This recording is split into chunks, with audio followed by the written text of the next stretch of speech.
Hello, everybody. Happy Friday. It's Tisha back with another Tisha Talks Live, and you're in for a treat. I've got my good friend Ashley Bright in the green room with his yellow glasses, always a signature accessory that he has. I was trying to find my pink glasses, Ashley, so maybe next time I'll have to bring those out. But thank you. If you are tuning into this live stream on Facebook, YouTube, LinkedIn, or on Ashley's profiles on YouTube and LinkedIn, welcome. So great to have you.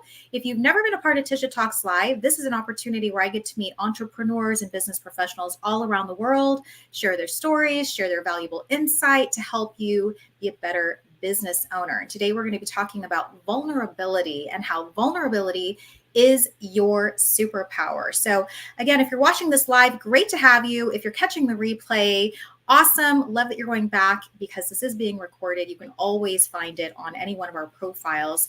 Before we get started, though, a couple of quick announcements. Have a few events coming up. But first, I want to go ahead and give a shout out to Chris. He is a proud sponsor of Tisha Talks Live, and he has a new app called Social Life, and it's all of the fun things to do around Arizona. You can download it on Google Play, also in the Apple Store, and helping us get our event calendars full. So make sure you check that app out. And then coming up this coming Saturday, April 27th, Connecting Through Community is an event I host. I try to do at least once every other month. I team up with a local nonprofit here in the Valley, and I bring friends, kids, whoever wants to help, lend a hand and connect. And this coming next week, next Saturday, we'll be teaming up with Live Love out of Chandler. We're beautifying the homes of our senior population here. You don't need to bring any tools or equipment. Live Love has it covered, but we'd love to have your support and your help for the morning. That's from 8 to 10 on April 27th. And then last but not least, we've got Social Connect Simplified. Ashley and I were just talking about this in the green room, that simplicity is key. And as he was telling me this, I'm looking at my word of the year, which is simplicity. So Social Connect Simplified, there's no agenda, there's no speakers. It's just good people getting together over happy hour, business professionals, entrepreneurs to talk about life, business over cold beer. So make sure you come to that. That is May 29th from 4 to 6 at Courthouse in Chandler. And before we get started with bringing Ashley in, you know how I like to do this every single Friday. It's Friday. It's time to celebrate. Let's go through a little dance party, and I will be right back.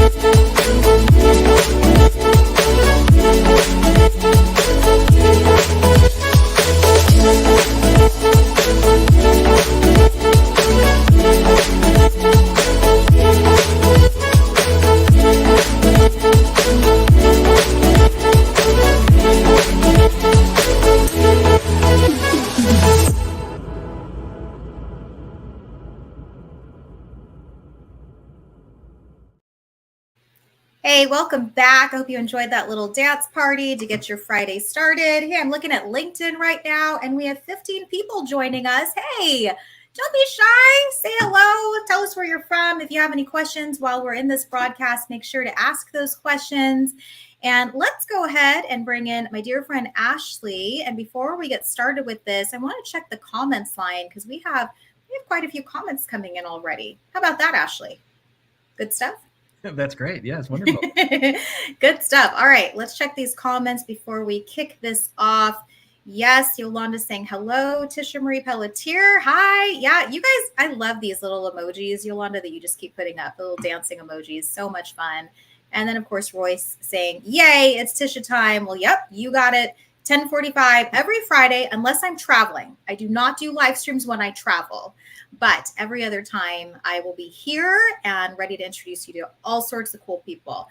All right, so Ashley and I go way back. In fact, he posted a picture of the two of us, January 28th. I know the date, 2020, just before the world shut down. And he and I are raising our little champagne glasses of sparkling cider because we're cheering to 2020. And then all of a sudden it was like, okay, that went out the window. That went out the window. And now Ashley, I know, lives in Tucson, but I just got to see him recently in January because my daughter was playing soccer out there. And today, even just in the green room, we were talking about efficiency, right, Ashley? So you were sitting here saying, I'll be there in 20 minutes. I'm like, great. I got 20 minutes. I got 15 minutes to get a run in before you even get here. So jumped on the treadmill and then we met up. And I love that we can do that, right? So, all right. Good to see you, Ashley. Thanks for being on today on Tisha Talks Live. Definitely. Thank you very much for the invitation. Hello to everyone out there who is watching. Thank you for that. And I'll just very quickly, what I think is funny about that photo, aside from a whole bunch of things, is that at that event, I remember distinctly they said, don't write your name on your name tag, write your word for 2020. Yeah. And I wrote momentum. Yes. Having a really great previous 6-8 months, and that literally about 2 weeks later, 3 weeks later, it was like, we're done. Little did you know, Ashley. Oh, I know. I was on the speaker circuit. That's where I was. And all of a sudden, everything canceled. And I was like, oh, yes. Okay. Don't put your eggs all in that basket. All right. I want to give another shout out to Alyssa. She's joining us from Local First Arizona, and she is in Gilbert. Alyssa, I'm your neighbor. I'm out here in Gilbert as well. And she said, excited to hear Ashley talk. So thanks so much for being on the show today with us. And again, don't be shy. If you have questions, make sure you ask those questions or connect with Ashley after. This is a great chance for you to meet Ashley and just learn from him. And he's an amazing guy. I've known him for years now. And I feel like, Ashley, you and I have, so talking about vulnerability, I love this topic and how vulnerability is your superpower. Ashley and I kind of feel like you and I have had a lot of the same journey where we're like, damn, we're in the dumps again. And oh yes, we're really good. We're triumphant, everything. Oh crap, we're in the dumps again. I feel like we've just kind of been on the same trajectory a little bit. What do you think about that? Do you kind of feel that way? I agree. I think there's a lot of parallels, a lot of similarity. And I think that's sort of, I think both obviously the nature of being an entrepreneur, but especially just being a human being. And I think that what's been wonderful is to sort of, you're up, I'm down, and we kind of come together and regroup, and then, kind of go off our separate ways and then regroup. And I think that's what's amazing is you can always kind of use that. We talk about superpower. You can use that to then help you navigate kind of the what's next for you. When you have those conversations, you have someone say, you know what, I was there a couple months ago. Yeah. And I was really struggling, or this happened. And you realize that it's not just you. Mm-hmm. We all go through this, and we can all come out the other side and be stronger. Mm-hmm. Mm-hmm. It's so important to have those types of relationships with people, because we see it. We could talk about this for days of scrolling social and going, oh, that person has it figured out. That person has their together, these people have it together, until you really sit down and have a conversation and you realize that everybody is kind of a hot mess beneath the surface, and it's nice to be able to say, well, great, I'm not alone in this. I am not alone in this. Yes. And it's interesting, because when I grew up in a family, and my family we were loving and caring, but there wasn't, when things were bad, there was no outward acknowledgement or expression of that. Mm-hmm. And so I didn't really learn that as a child growing up. And it was interesting because my wife is from Mexico, and very different culture. My parents are English and Scottish. And so for her family, it was very open, and it was out there, and it was sometimes not pretty, but you always knew kind of where you stood. And I just think it's interesting over the years how I've come to realize that I was kind of shortchanged to a certain extent, because I just didn't know that. I didn't learn that. Yeah. And so I've been sort of in the last number of years, especially with kids, really trying to understand that and embrace it and learn and grow and all those things. Yeah. Hey, question for you, Ashley. Did you come from a family of entrepreneurs? My father had always been entrepreneurial. Mm-hmm. There was always one thing or another he was working on. What I do remember is there was a lot of boom and bust. Mm-hmm. And so it's interesting. I've often wondered, as I've gotten older, thinking back on my career, that I think that's one of the reasons I was averse to risk, and why it took me almost 20 years before I started my own business. Mm-hmm. Because I think, subconsciously I was kind of documenting his ups and downs, and, We knew like, well, if there's a knock at the front door, you don't answer it because that's a creditor. Mm. Oh. People who know us come to the back door. And so just, I didn't really understand it at the time, but I think that was sort of in my subconscious. And so, yeah, my mother, on the other hand, she was a teacher and very stable and nurturing and creative. And so it was interesting, that kind of juxtaposition Mm-hmm. dynamic in the home. I'm always curious, and I'd love to hear from some of our listeners too, or viewers of, was entrepreneurship part of your upbringing? Because my mom was a VA worker. She worked for the government. She was a nurse. My dad worked for Intel, and he was in technology. Never entrepreneurial at all. Never had an idea about a business. And I just find it funny, interesting perhaps, that I'm an entrepreneur 6 times over. Like I just keep adding more businesses and more businesses. And so it's always interesting to me where that actually comes in.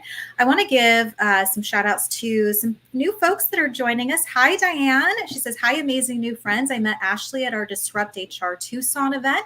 So wonderful to connect. I'm now following the Message Fixer. I love it. Thank you. Thank you. Yeah. And I think this might be Alyssa, but saying, oh, wow. Yeah. Wow. All right. Well, let's get into our first question here, Ashley, because we are talking about vulnerability. And I would love to know, in your words, how is vulnerability a superpower? Because a lot of times we look at it, we're like, that's a weakness. We shouldn't talk about those things. But you're saying, hey, it is a superpower. And here is why it's a superpower. Yeah, well, I think that, just as human beings, that we all kind of, I think, operate at a certain level on our day to day, and the interactions are that way. But I think vulnerability is this tool that it's kind of this multifaceted tool, in that it allows you to, I think, connect, as we've discussed, like how you and I have connected on different points around vulnerability and challenges. So I think it allows you to have that deeper connection with people that are important in your life, family, friends, business colleagues. But then also there's this ability, once you get into that, that's where the healing starts. Mm-hmm. Because you realize that I'm not alone, that other people have gone through this, and that it's okay to ask for help. And, vulnerability comes in all forms. I mean, you can be talking about very heavy personal things, or it can just be like, hey, I had this conversation with my boss or whatever, and it made me uncomfortable, and I wasn't sure how to respond. And, so it comes in different forms. And so I just think of it as this incredible gift that you get if you can surround yourself with people you trust, mm-hmm. and share that vulnerability. I think it grounds you, and it gives you that path forward, that ammunition to move forward. It's an incredible, from a communication standpoint, it's an incredible way to connect with people that are important in your life, people that could be customers or clients. And I think it's interesting to me that the dominant kind of culture, at least in business, is that like vulnerability is weakness. Yeah. And more and more, I don't care where you are, at what level in the organization, or leaders, or mid-level, or wherever, that like that's actually what creates that connection with your teams, and it motivates people and allows them, if you have an environment where that like, hey, my boss or my team, they've struggled in these areas too. Mm-hmm. Rather than sort of toiling away on your own and ultimately getting bitter or failing, to like just raise your hand and say, hey, I'm struggling here and I'm not really sure what to do. Yeah. Oh yeah, well, here's what you can do, or here's how we can help. Mm-hmm. And so I don't know. I just find it to be this. It's a joke that I've often said that communication is a superpower, and many people don't really use it to that effect. And I feel like vulnerability is another one of those, that we all have it, we've all experienced it, we all can benefit from it. Mm-hmm. But we struggle with, well, how do I talk about it, and who do I tell? Is that too vulnerable, and that kind of thing. And there is, I think there's levels of vulnerability you need to be careful with, but right. Like how much is too much. I want to give a shout out to Andrew, who's joining us out of Canada. Hello, Mr. Andrew. This is Happy Friday. Happy Friday to the amazing Tisha. So thankful for that. Nice to meet you, Ashley. I know. So Andrew, I'm doing a little bit of matchmaking here, Ashley. So Andrew has a podcast that's Let's Be Diverse, and I'm getting ready to appear on that show in May with Chasen Forehand, another great soul out of New York. Shout out to Chasen. And so if you are looking for a guest, Andrew, I highly recommend Ashley, because that is huge, especially in the HR world, especially with your network of people. So I Well, want thank to talk about vulnerability just a little bit, because you talked about a couple of things that are really just in my mind right now. I was one of those people, Ashley, that always felt that vulnerability was a big weakness. I didn't show weakness. I've always been in a leadership position, always. With my mommy club, with my Gals Inspiration Hub, I've always been the one that women look up to. And I think I know I've shared this with you, that back in 2017, I had fraud. I was actually found guilty for fraud that I wasn't responsible for. I ended up being found guilty. And I remember in the last book I wrote about talking about how I felt like both a fraud and an inspiration. And it really messed with me. It messed with my head. It messed with me because so many people still looking up to me, not knowing that all of this is going on and I'm crumbling inside and I'm giving it up and I don't want to be an entrepreneur and I just want to hide. But you said something earlier about communication and how when you can be bold enough to communicate and talk about those things, it really does provide so much healing. That was the opportunity for me to get up and share and be vulnerable. And I did. I first did it on a live stream sharing. I think all of you think I'm this like, perfect being. And I'm here to tell you it's not true. I'm here to tell you that life is crumbling behind closed doors and you have no idea what my life's like right now. Like that I don't even know if I want to be an entrepreneur. I don't even know if I'm meant for this stuff anymore. And then to take it to a stage and be surrounded by people who first thanked me, second resonated with me, and the other part was them saying, you saved us from going through the same experience you did. So I will always be the one to say, here's the lesson. Here's what I learned. I want to help you. I want to make sure you don't go through the same things that I do. And that we've talked about this, like that's actually what catapulted my whole speaking career, was because of the vulnerability and because of getting up there and just being real. So it is a superpower. I've seen it. It's true. Yeah, and I'll, just on that point, I think what you tapped into there was another really sort of powerful component, which is shame. Yeah, shame. And I think that is this sort of veil that sits over everything that makes it really, it could be shame around your actions, it could be, finances, it could be emotions, there's all sorts of things. And so that's where I think when you are able to step into that in a powerful way on stage or a podcast or with your team at work and share it. And like I said, appropriately, you don't want to have stuff out of context, but it's a bond with people because other people have felt that. There might be that shame around, I've struggled as an entrepreneur, or I don't know how to do this, or I've business failed, or something happened. Mm-hmm. And the worst thing is to just hold that in and kind of have it sort of toil away. And that's the thing I mentioned when I was growing up. It just didn't get discussed. It kind of just like got tamped down. Yeah. And as a result, I didn't have that level of emotional intelligence. And it's something that I have really worked hard with my children to make sure that I'm sharing those moments when I've screwed up, mm-hmm. or, I reacted in a way that wasn't really what I wanted, but here were the things going on. Because I want them to sort of recognize that that's valuable for them, mm-hmm. but it's also valuable to see that in others. That just because someone did that to you, let's not hate them. Let's maybe sort of try and figure out what's going on there, or, if there's some empathy involved. Right. All right. So we have a couple of more great comments and a question. Let's bring up the comments first. Diane sharing, vulnerability leads to connection, which builds effective communication. Our best communicators have empathy and listen. As a manager, my vulnerability helped me build my team through connection and communication. Well said, Ashley. Yes, absolutely. And Roy's sharing, so much messaging needs to be fixed and AI is only making it worse. Yeah, it's kind of canned. Yeah. And then Yolanda has a great question. So let's go ahead and chime into this one. That has always been my question about vulnerability. Can you be too vulnerable in the workplace? I think there's always that risk. Mhm. I think that's why it's, we all have, I think, our own awareness and our own gauge for kind of where does this level of vulnerability fit, I hope. And, Mhm. many times I think that's why those conversations will often happen one-on-one with Mhm. a trusted colleague at work, or maybe it's through HR or your direct supervisor. I mean, if you trust them, because they will be the ones that can be that sounding board, Yeah. in terms of like, hey, here's how I think we should approach this, or here's who I'm going to connect you with, or I think that's valuable. Let's share that, because I think that's going to help the team understand, like why you haven't been present the last few weeks, Mhm. or whatever that is. And so I think that it is a risk.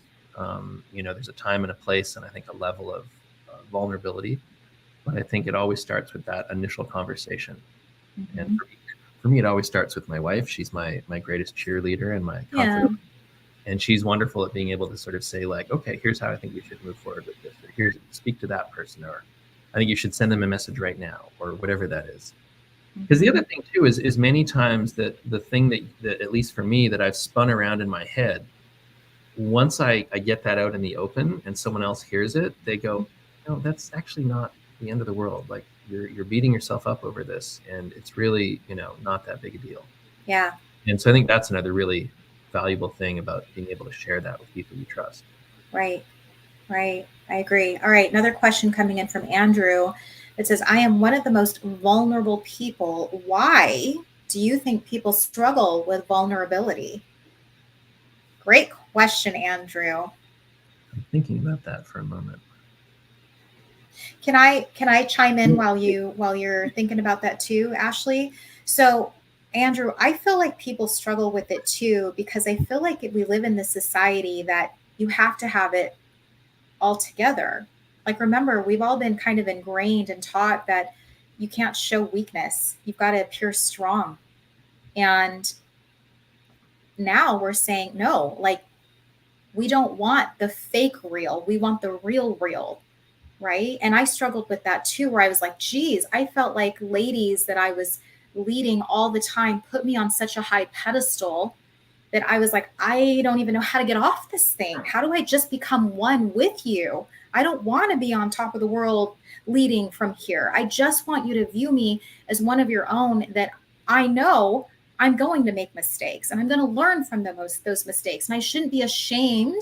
There's that word again, ashamed of hiding and saying, okay, I don't make mistakes ever. No, come on. Let's be real. We're all making mistakes. I just made mistakes. I was telling Ashley, it's in my lesson this Friday. Today, I was like, what's today? It's Friday. My lessons in my Lexus about how I made a batch of F up cookies that I was going to serve to people. I corrected it, but crap Yeah. happens, right? Yeah. Lots of things happen. And I think the example you just gave there, if you were to then have that moment, that one-on-one conversation with someone in that group that you trusted, Mm-hmm. I'm sure they'd be the first person to say, like, Tisha, just like, don't be so hard on yourself, and suddenly kind of like allow you to the space to think about that, and it's been very top of mind for me lately, because I've become very aware, and this is no great insight, but just when it comes to men in our society, Mm-hmm. and I see it. I have two boys, and you see that they don't know how to ask for help. Oh. They Mm-hmm. don't know how to process what's going on, and it manifests itself in violence. It manifests itself in alcohol and drugs and other things. And I've just had the great fortune in the last 6 or 8 months to be sort of connected with a bunch of different groups of men, and that are helping other people address these concerns, people that were veterans, people that were in the military and struggling with PTSD. And talk about a culture where vulnerability is not a valuable or a valued trait. Mm-hmm. And so I've seen it across all different spectrums of our culture and our society. And I'll be the first one to say, like, that is the root of so many problems. The fact that men especially can't, they can't address that, they can't share it, they don't feel comfortable. And I'm growing and I'm learning every day. And like I said, I'm trying to set my kids up for being much more aware of themselves and others as they go out in the world. Mm-hmm. and teaching empathy, which I feel like is been lost too. Mm-hmm. All right, we have another question, and this I think is coming from Alyssa, I believe. It says, "What is something a leader can do to show vulnerability at work in a constructive way to build trust on their team?" Great question. Well, I think, I work with business leaders all the time, and we're working on communication and public speaking and team building in those relationships. And I think one of the really important things is because we've all had those personal experiences, whether they're in childhood or teenagers or college, and the learning that comes from those experiences is something that you can apply to a business context always, whether it's around relationships, whether it's around a mistake, whether it's around, whatever it is. And so I think that is something, an area where a leader can really demonstrate that leadership by drawing a parallel between a situation that they struggled with and how they overcame it with something that, someone on their team or their team in general is going through, because it does it in such a way that you're being vulnerable, you're being honest and authentic, you're building that connection. But we talked about earlier, like it's not out of context, it's not unduly emotional, because you don't want to obviously go the other way and then have your teams feel like uncomfortable and I can't believe that they shared that, because that's doing the opposite of sort of team building and building that relationship. Mm-hmm. And so that's one of the things I work all the time with my clients. We do these exercises where we're identifying stories from their past, and we're kind of cataloging them and organizing them, and then we're looking for how do we then sort of flip that so that it becomes tied into a business challenge or a business situation. Mm-hmm. Mm-hmm. Yes, and just so you guys know, Ashley is phenomenal at storytelling. So as he's talking about pulling these stories out of his clients and using them and not just keeping them hidden, right? Like your stories hold so much weight, and especially in what Andrew's saying, in building rapport and building this deeper connection with each other.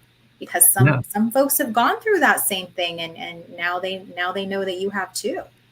And I mean, I often hear this too, where people are like, well, I don't really have any good stories, or I don't think this is relevant, and I'm like, if you've lived any kind of life, if you've made it beyond, birth, you've got a story to tell somewhere. And it's amazing how you can just, with a few kind of turns of the dial and some other input from someone, you can apply that story to so many other things. And that's, and it's that's where the authentic comes from. I mean, we're not talking about making up stories or sort of manipulating. We're talking about honesty. And so, hey, and let's be honest too, that like from an emotional standpoint, those stories that happened 20, 30 some odd years ago, they loom large sometimes, and they're things that maybe we haven't processed. And so to be able to identify them and start to kind of pull them out and get them out of the shadows is, again, where that healing, we talked about that a few times, that like healing and growth starts to happen. Mm-hmm. Yeah. Giving a shout out to Luis. He's out of Ventura. Hey, Luis, good to see you. I'll give a shout out to Luis. Luis actually gave me a Wonder Woman bobblehead. Coolest gift ever. It looks like me. It's actually sitting on my bookcase behind me.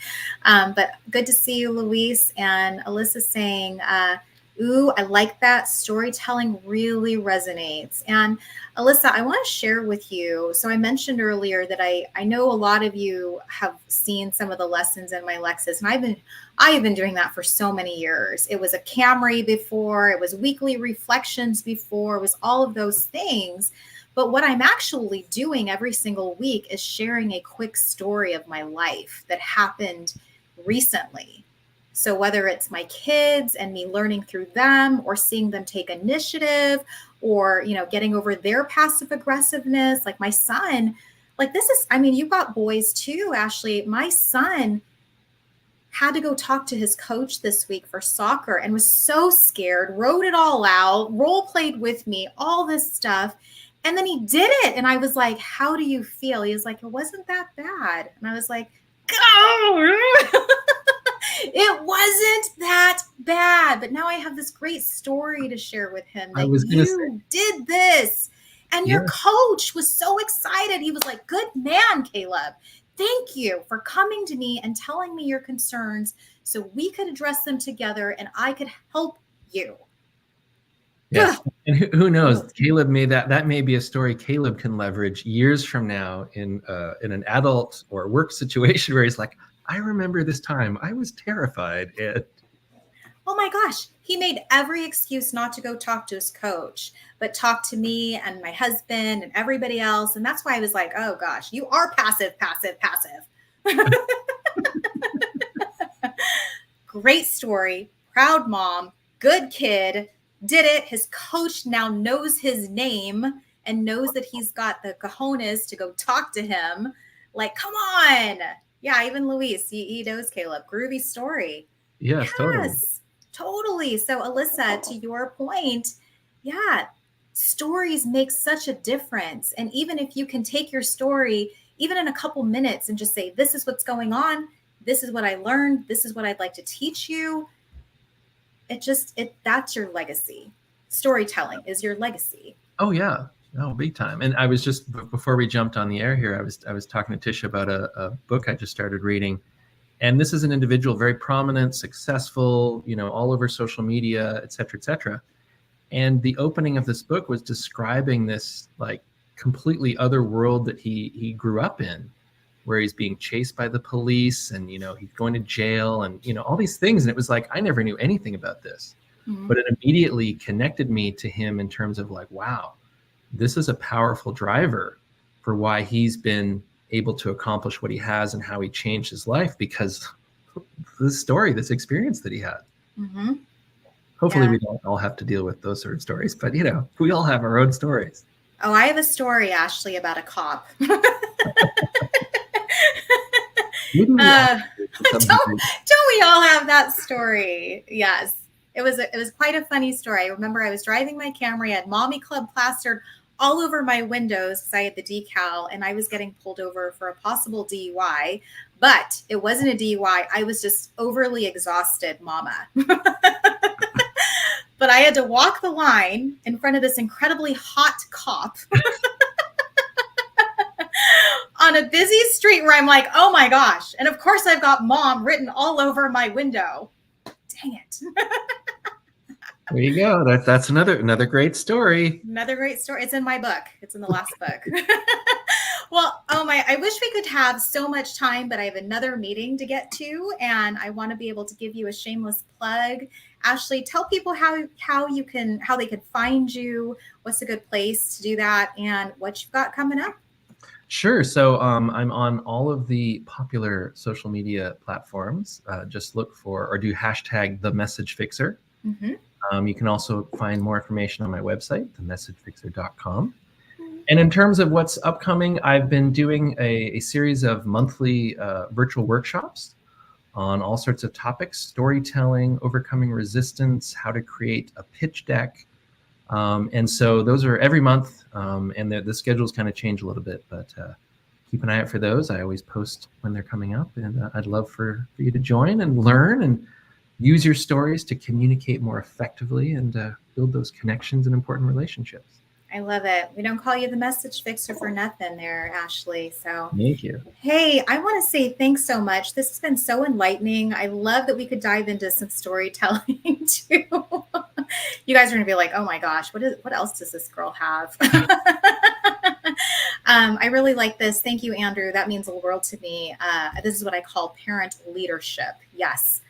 Always leading. I told you, I'm always leading somebody, no matter what. And Alyssa's saying, looking forward to supporting your work, Ashley. Thanks for sharing today.